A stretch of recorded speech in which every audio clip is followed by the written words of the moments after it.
आध्यात्मिक ज्ञानकोश चैनल पर प्रस्तुत सामग्री शास्त्रों पर आधारित आध्यात्मिक विचारों हेतु है। किसी की भावना को ठेस पहुंचाना उद्देश्य नहीं है। मनुस्मृति का सत्य भाग 4। विषय मनुस्मृति में स्त्री सम्मान या प्रतिबंध। पिछले भाग में हमने वर्ण व्यवस्था को समझा। आज हम एक अत्यंत संवेदनशील विषय पर चर्चा करेंगे। क्या मनुस्मृति स्त्रियों के सम्मान की बात करती है या उन पर प्रतिबंध लगाती है? सबसे पहले ग्रंथ का प्रसिद्ध श्लोक देखें। यत्र नार्यस्तु पूजन्ते रमन्ते तत्र देवता। यह श्लोक मनुस्मृति में मिलता है, जिसका अर्थ है जहां स्त्रियों का सम्मान होता है वहां देवताओं का वास होता है। यहां स्त्री को आदर देने की स्पष्ट बात कही गई है। स्त्री की सामाजिक भूमिका। मनुस्मृति में स्त्री को माता, पत्नी और गृह की आधारशिला माना गया है।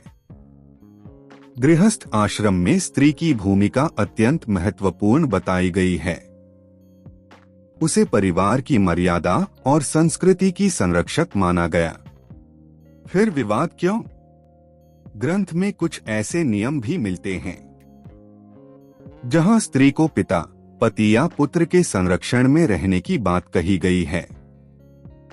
आधुनिक दृष्टिकोण से यह प्रतिबंध जैसा लगता है, लेकिन उस समय समाज संरचना अलग थी।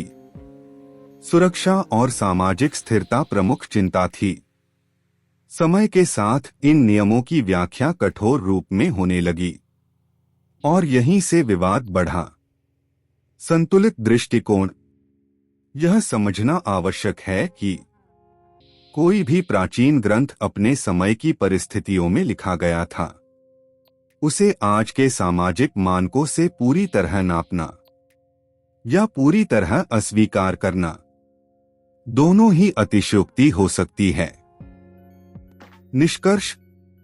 मनुस्मृति में स्त्री के सम्मान की भी बातें हैं और कुछ सीमाएं भी। अब बड़ा प्रश्न यह है, विवाह व्यवस्था कैसी थी?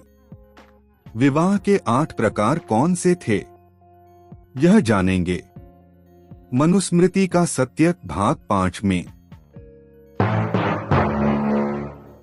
यदि यह ज्ञान उपयोगी लगे तो लाइक करें, अपने अनुभव कमेंट में साझा करें। आध्यात्मिक ज्ञान के लिए चैनल सब्सक्राइब करें।